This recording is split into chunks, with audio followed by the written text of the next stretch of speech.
Assalamualaikum warahmatullahi wabarakatuh. Alhamdulillahilladzi arsala rasulahu bil huda wa dinil haqq liyudhhirahu 'alad dini kullih wa kafa billahi syahida. Allahumma shalli wa sallim ala asyrafil anbiya'i wal mursalin sayyidina Muhammad wa ala alihi wa sahbihi ajma'in. Amma ba'd. Yang kami muliakan para sesepuh, tokoh agama, tokoh masyarakat di lingkungan Masjid Ittifaqul Jamaah, imam masjid, para pengurus masjid, adik-adik remaja masjid, bapak ibu hadirin hadirat, jamaah sholat isya dan sholat tarawih malam hari ini, yang insya Allah kita sekarang ini sudah memasuki bagian terakhir dari bulan Ramadan tahun ini. Dan bagian terakhir ini, khususnya malam-malam terakhir di dalam bulan suci Ramadan itu seringnya terjadi apa yang selalu kita cari, yakni Lailatul Qadar.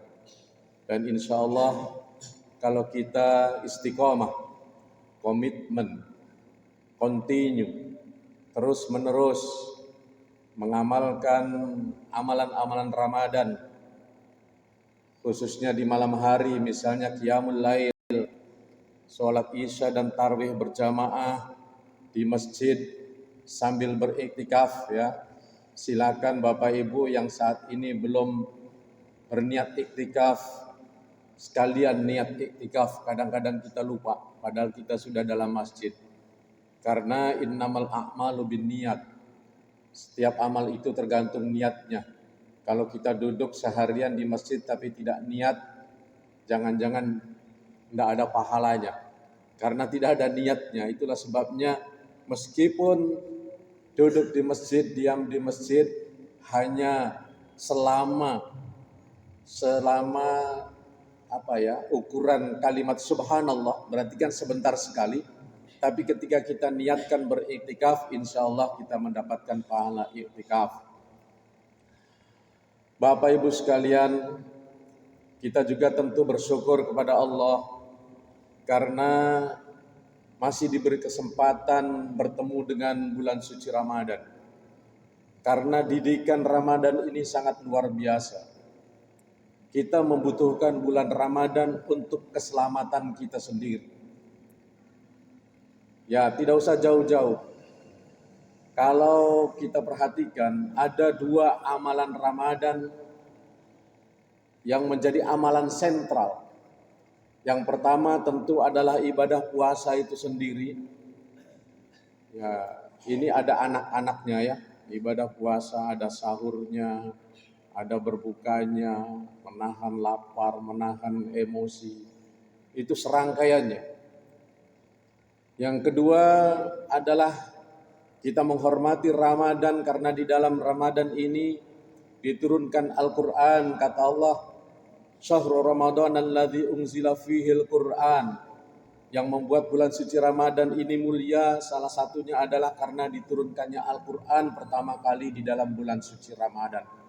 Sehingga kita beramai-ramai melaksanakan tadarrus, beramai-ramai qiyamul lail untuk menyongsong apa yang sering kita sebut sebagai Lailatul Qadar. Dan Bapak Ibu, Lailatul Qadar ini alhamdulillah, ya, bahkan sudah dibuktikan secara ilmiah dengan alat teknologi canggih. Tetapi belum diakui oleh semua pihak, banyak pihak. Tapi ada salah satu pejabat NASA, Badan Antariksa Amerika, bernama Karnar. Itu dia waktu masih menjadi pejabat NASA, hampir tiap tahun dia melakukan penelitian. NASA itu Bapak Ibu kerjanya naik turun ke bulan. Dan kalau sudah bosan di bulan, mulai menjelajah planet-planet lain. Nah, si Karnar ini dia menjadi saksi, menyaksikan ada keajaiban. Dia sering mendapatkan kalau malam terakhir 10 Ramadan itu ada satu malam yang menurut dia berbeda dengan malam lainnya. Kalau malam-malam lainnya itu Bapak Ibu dia lihat banyak bintang-bintang, bahkan ribuan meteor berjatuhan di angkasa raya itu. Tetapi ada satu malam yang membuat dia merasa aneh. Kok tidak ada bintang, tidak ada meteor jatuh, tetapi alam raya, angkasa luar itu bercahaya. Coba bayangkan bercahaya. Apa itu cahayanya? Yaitu surat yang sering kita baca itu. Inna anzalnahu fi lailatul qadr. Dan seterusnya ada kalimat tanazzalul malaikatu warruhu fiha. Pada malam Lailatul Qadar itu ribuan malaikat turun ke bumi. Warruhu dan malaikat Jibril juga ikut turun ke bumi. Kita tahu malaikat itu kan diciptakan dari cahaya oleh Allah. Berbeda dengan kita. Nah, jadi apalagi Bapak Ibu, saya juga yakin bahwa yang membuat Karnar itu merasa heran, merasa aneh, kenapa ada cahaya padahal tidak ada bintang, tidak ada meteor yang jatuh, itu adalah pancaran cahaya malaikat yang turun ke bumi. Yakin itu Bapak Ibu. Nah, hadirin Bapak Ibu sekalian, tapi kita perlu mengambil hikmah dari dua ibadah sentral yang kita dapatkan dari bulan suci Ramadan ini. Apa hikmahnya? Yang pertama dari ibadah puasa. Itu kan Bapak Ibu sudah dengar ya ayatnya. Di awal-awal Ramadan biasanya para penceramah menyampaikan ayat ya ayyuhalladzina amanu kutiba alaikumusyiyamu kama kutiba alal ladzina min qablikum. Ujungnya adalah la'allakum tattaqun. Diwajibkan kepada kalian berpuasa sebagaimana orang-orang terdahulu supaya kalian menjadi orang yang bertakwa. Kemudian juga Al-Quran yang kita agung-agungkan, yang kita tadaruskan, yang kita baca, yang kita gali, yang kita kaji, yang kita agungkan karena turun di dalam bulan suci Ramadan ini. Juga Bapak Ibu kalau kita lihat dalam surat Al-Baqarah awal-awal alif lam mim zalikal kitabu la raiba fi. Zalikal kitabu, kitab ini Al-Quran ini la raiba fihi, tidak ada keraguan di dalamnya. Hudal lil muttaqin, menjadi petunjuk bagi orang-orang yang bertakwa juga. Bahkan ayat lain ya seperti yang saya bacakan tadi, syahrul ramadhanal ladzi unzila fihi hudal linnas, kalau di sana petunjuk bagi umat manusia. Nah, tetapi intinya khususnya kita yang sudah beriman ini diharapkan bisa menjadi al-muttaqin melalui pendidikan ibadah puasa. Kita juga diharapkan mendapatkan hidayah dari Al-Quran untuk menjadi al-muttaqin, menjadi orang yang bertakwa. Kalau bapak-bapak ini Bu sering mendengar wasiat takwa. Setiap Jumat itu khotib Jumat dia harus wajib menyampaikan wasiat takwa di awal khutbahnya. Itu disebabkan wasiat takwa ini merupakan rukun daripada khutbah Jumat. Kalau tidak disampaikan, boleh pakai bahasa Arab, boleh pakai bahasa Indonesia, boleh, dua-duanya juga boleh. Yang penting harus disampaikan itu wasiat takwa. Kalau tidak disampaikan, tidak sah itu khutbah Jumatnya. Nah, ini kita-kita yang laki-laki kan sering tiap Jumat. Nah, ibu-ibu ini yang kasihan karena tidak diwajibkan Jumat bagi perempuan. Jadi mungkin jarang mendengarkan apa itu takwa. Ini penting Bapak Ibu. Karena takwa ini akan menolong kita menjadi mulia dalam pandangan Allah. Inna akramakum indallahi atqakum.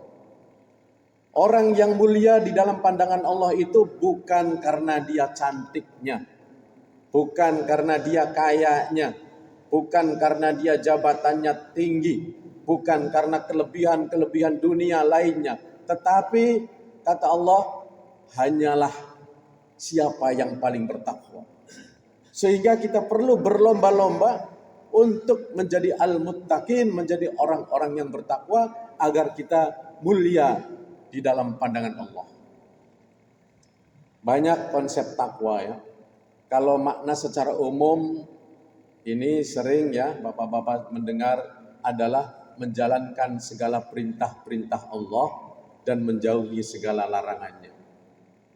Apa saja perintah Allah itu, apa saja larangan Allah itu, ada semua di dalam Al-Quran. Itulah sebabnya makanya mau menjadi orang yang al-muttaqin, bertakwa, rujukannya kepada Al-Quran sebagai sumber ilmunya, sumber pengetahuannya, supaya kita tahu.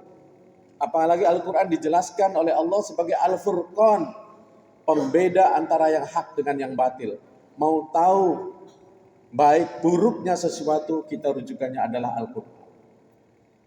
Nah tetapi Bapak Ibu, Sayyidina Ali membatasi. Setidaknya orang bertakwa itu punya 4 sikap, kata Sayyidina Ali. Yang pertama, al-khawfu minal jalil. Orang yang bertakwa itu harus takut, punya rasa takut kepada Allah. Dengan demikian, apabila kita ingin bertakwa, kita sebagai seorang muslim ini tidak boleh punya gaya hidup liberalis, bebas, tidak takut kepada Allah, mau berbuat apa saja, maksiat apa saja, dosa apa saja dilaksanakan. Dia sama sekali tidak takut kepada Allah, tidak takut kepada siksa api neraka Allah kelak. Itulah kelompok liberalis. Dan kita harus menjauhi sikap seperti itu. Kita harus merasa melakukan ini, oh ini boleh enggak oleh Allah dalam Al-Quran. Boleh enggak kalau saya, mohon maaf ya, berita yang sekarang-sekarang yang aneh-aneh. Belum lama, kalau enggak salah malah di Kolaka Timur atau ada kejadian anak membunuh bapak tirinya.